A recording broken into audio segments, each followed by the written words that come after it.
The chefs in Gordon's kitchen are hard at work by 6 o'clock in the morning. From the crack of dawn until the last guest leaves, sometime after midnight, there's little let-up in the pressure on a kitchen working at this standard. Every day between 40 and 50 diners will arrive for lunch, and the same again for dinner, and the kitchen must be ready to serve the perfect dish for each guest. From the calm front of house, it's hard to credit the work and dedication put in behind the scenes.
France has taken a bashing recently because everyone's complaining about sitting back on their laurels.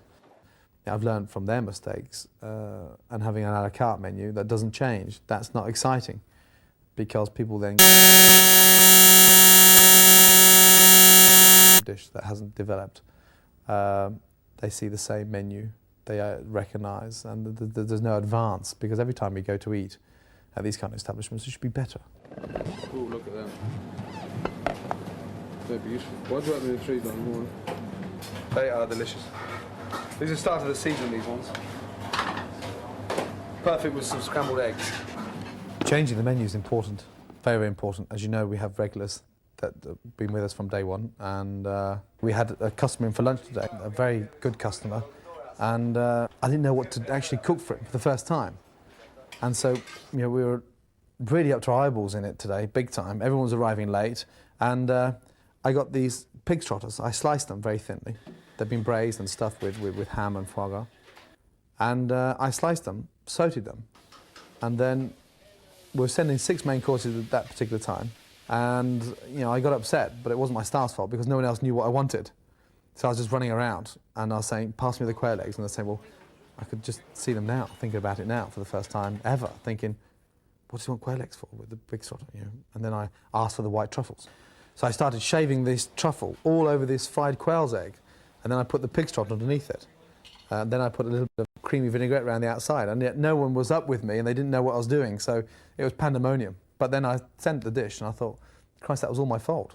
And I looked down the stairs, and the kitchen is turmoil, finished. I mean, there was crap everywhere, and there was pans and plates, and oh, it was a nightmare. And I suppose that's my problem, because yes, I can communicate, but until I know what I want, I won't tell anyone. Lawrence, give the floor a nice sweep, please.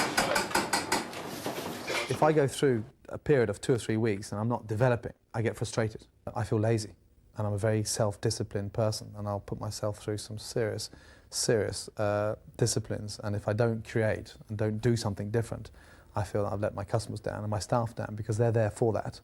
They want to see that, and it's just important to develop, because I don't want to do a tartatan like Gavroche. I don't want to make lemon tarts. I don't want to make a parfait of foie gras. I want to do something different, constantly different. That's where I get my excitement from. If I don't do that, I feel that everything starts to become boring, and I'm not in it for that, really. You know, I'm not there to sort of walk in for an hour a day, check things, walk off, and start going to launches and sort of parties and openings and being seen, you know, in the back of the Evening Standard every week, or, you know, appearing in Hello, really. Reverting back, which I still do from time to time, back to day one on the menus, you know, we had things like cod, baked cod. We had things like brill on the menu. We had lots of leeks everywhere, lots of soups, artichoke soups, lentil soups. And when you're sat there, £18 for dinner for 3 courses, you haven't got a huge budget. And that's why I don't think, you know, any young chef in today's sort of economic climate should lose the plot with foie gras and truffles and caviar and sea bass. And that's why I get incredibly upset when I see cooks coming now to work for me, to think how easy it is in comparison to the guys that were with me 4 years ago.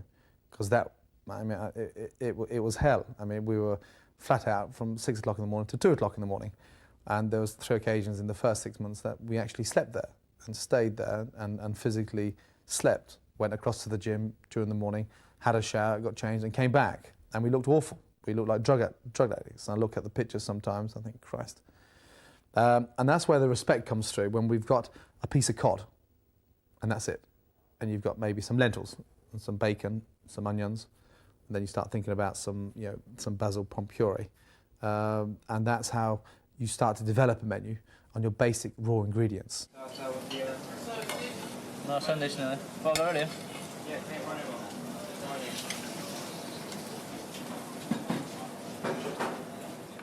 We have a sauteed tranche of foie gras we serve with caramelised endive, and that's an amazing dish, stunning.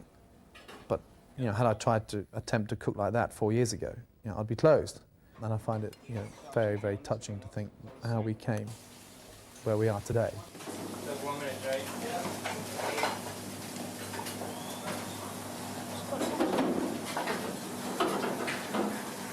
Go, go.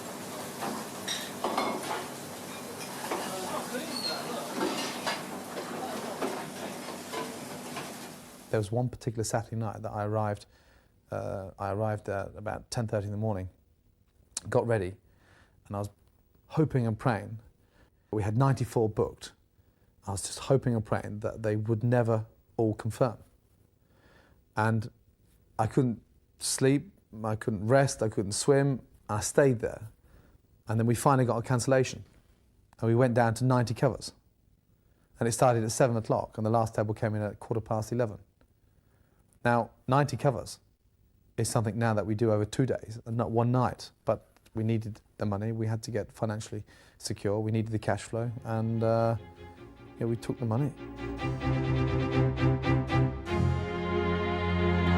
This is an escalope of salmon, which is going to be poached in a nage, but a very fragrant nage, a nage of fresh basil, coriander seeds, and some star anise shallots.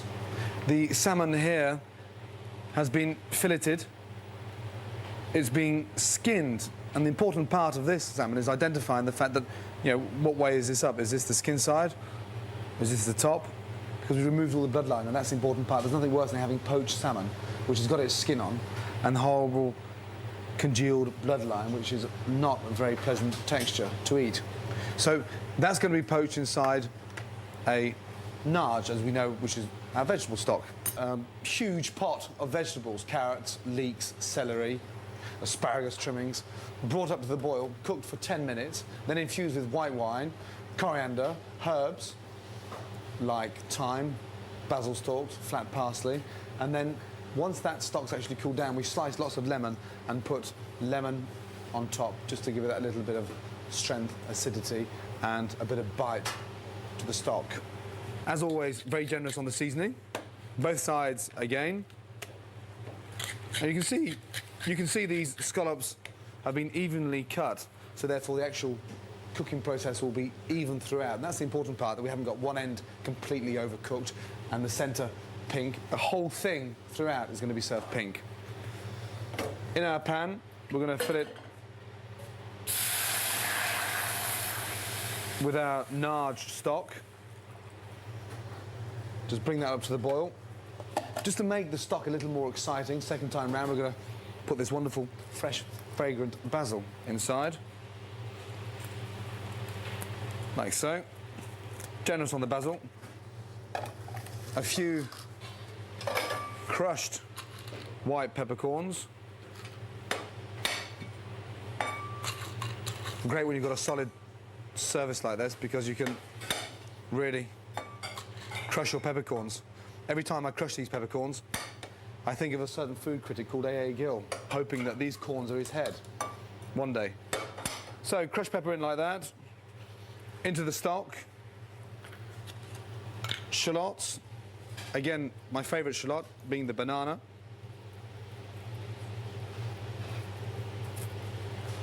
We're just going to bring that up to the boil and then place the salmon inside. Important part whilst poaching fish, one thing we never do is boil. Because it's so tender and so delicate, if we boil this fish inside the stock, it will burst, it will collapse, and you'll have an absolute catastrophic nightmare when you come to serve it.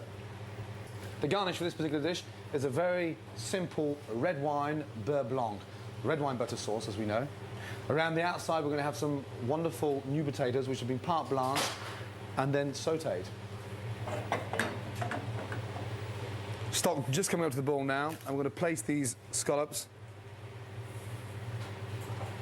inside.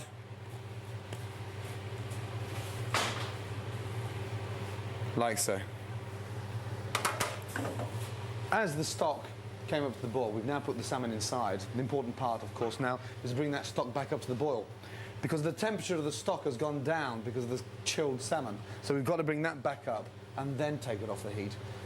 If we take it off the heat now, without bringing it back up to the boil, the salmon will collapse. It won't be hot enough to cook and hold the salmon together. And you'll have this disgusting, horrible mess inside your stock. So back up to the boil. Okay, now the stock is just coming up to the boil, and it's time just to move that onto the side and leave it to simmer. Leave it to infuse, cook very gently, and most important, of course, before we take that off the heat, is to bring it back up to the temperature. The sauce is a very simple red wine butter sauce, and I've got a bottle of red wine. This is quite expensive red wine in here, but you don't have to go to that extreme. And I've got a bottle of Saint-Emilion, and I've reduced it by half to form this lovely coated syrup. For me, the most important part of really adding to this dish is having a stunning red wine.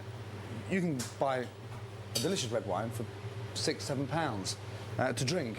I mean, I believe in spending that amount of money to make a red wine sauce, because it will be the flavour, don't forget, it will hold the memory at the end, and the combination of the poached salmon in this lovely fragrant nage, the rich butter sauce garnished with sauteed potatoes, is delicious.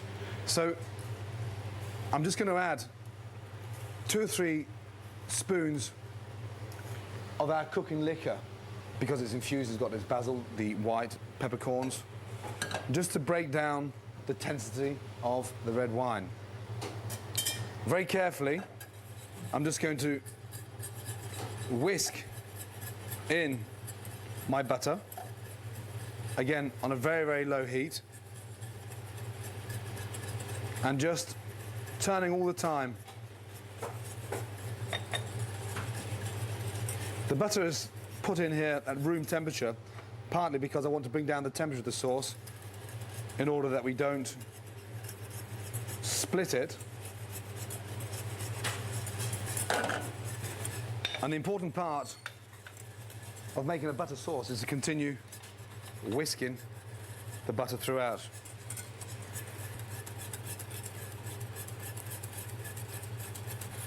Okay, now the butter has disintegrated, we've got this lovely velvety, rich texture sauce. I'm going to season it with salt and sugar because sometimes when you reduce alcohol, it leaves this very marred, acidic flavour. So just to compensate for that, we're going to sprinkle the sauce with a very fine, granulated sugar. Taste. It's very pungent, very strong, and it needs something very soft and mellow, like the salmon, to add contrast to that kind of flavour because it's a very strong, rich sauce. This sauce here is adequate for 6 or 8 servings. Of course, if you were 2 or 3 having dinner, then reduce half a bottle of wine down to a syrup. Finally, just to finish the sauce, I'm going to put 2 or 3 drops of double cream. Again, this will just help to break down the buttery flavour, because it is a rich sauce, but I don't want this horrible, coagulated, rich flavour on the back of the palate. So it just smoothens things out with the cream. Okay. So the salmon's been in the stock now on the side for about 4.5, 5 minutes. The sauce has been made. Now for the garnish. Sauteed potatoes. One of the most interesting and most sought-after potato are rats. Not running around in your backyard, but rat potatoes underneath the ground. These are part blanched. They've been blanched in boiling water for about 2.5 minutes, refreshed in cold water. And we're going to slice these, just like so. Nice and thick. And you'll notice now I've actually left the skins on because there's such brilliant flavour, providing they've been cleaned, of course. They're actually not grown inside the soil, they're grown on top of the soil. So it's a very clean skin, but delicious once it's sauteed in the pan. I always find it far more interesting to saute potatoes once they've been blanched because they colour a lot better. They're half cooked, so therefore, rather than becoming too crispy outside and raw in the centre, they're going to be warm in the centre and crispy on the outside, this wonderful golden brown texture. So cut like so. Again, back to the non-stick pan. That's the salmon now just starting. You can just feel it, and there's a slight spring back there. You can see it's just slightly raw still. It's tepid. It's about 75 degrees there, and it's just nice because it's about 3 or 4 minutes away from being cooked. Olive oil into the pan. Smoking, that's the important part. Potatoes, which we sliced in like so. Again, very generous on the season for the potatoes. I think it's important to have a very good quality olive oil, especially for roasting, sauteing, caramelizing. You can use a good sunflower oil or vegetable oil, but to really give it that maximum of flavour, to really identify the texture, the colour of the potatoes, then use a small touch of very expensive olive oil, because long term, it's certainly worth it. Okay. Touch more colour. And the interesting thing about part boiling the potatoes is the fact that all this can be done in one stage. The salmon can be put into the stock, leave to cook. The sauce can be finished with the butter. And then the potatoes in a non-stick pan, sauteed in olive oil. There's another lovely, crispy, golden top. So turning over the potatoes and see the lovely colour of them now with their skins on.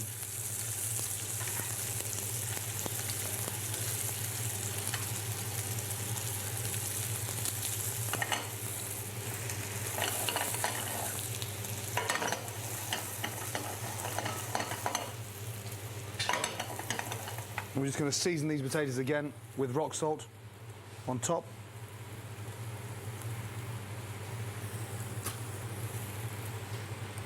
Like so.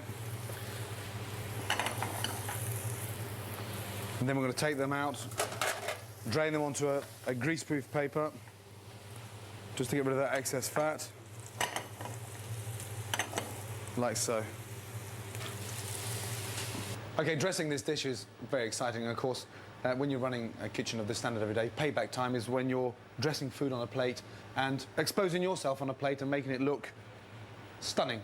But never to forget, of course, it's the flavour that holds the memory. If I was doing this at home, then of course I'd simplify it in a little detail, but not in a great way because it's important presentation. The garnish, very quickly, is picked watercress leaves, like so, just removing those big stalks and just concentrating on mainly the leaves. Watercress has a very peppery and a very intriguing flavour, so when we dress this salad with a classic vinaigrette, we're only going to season it very lightly, but with no pepper. Very carefully mix the watercress leaves, like so. Potatoes just in the centre. Around in a circle, and that's going to be our base. On top of the potatoes, we're going to have our dressed watercress leaves, which have been very lightly glazed in vinaigrette, remembering there's no pepper. They're almost wilted because it's going on top of a warm sauteed potato. Salmon, very carefully, we're going to take it out of the stock,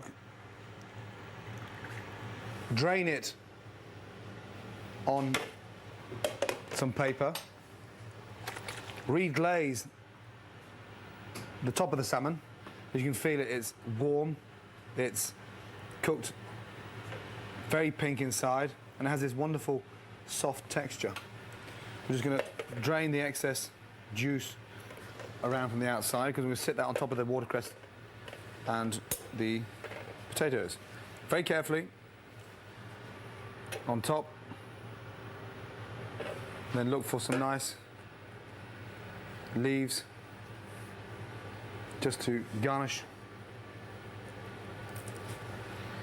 Run them inside the vinaigrette, and then finally, of course, we're just going to drizzle our red wine sauce, our red wine butter sauce, around the outside of the plate. Very small amount, doesn't need lots, and then cut that beurre blanc with a very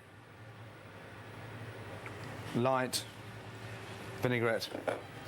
And we have our poached salmon sat on a bed of sauteed potatoes with wilted watercress and a red wine butter sauce. Nothing worse than customers turning around and saying, I'm having fish, I'll go for white wine, because if they could only understand and taste how delicious red wine and poached salmon go together, next time they come in for lunch or dinner, I'm sure they'll be ordering a bottle of red wine.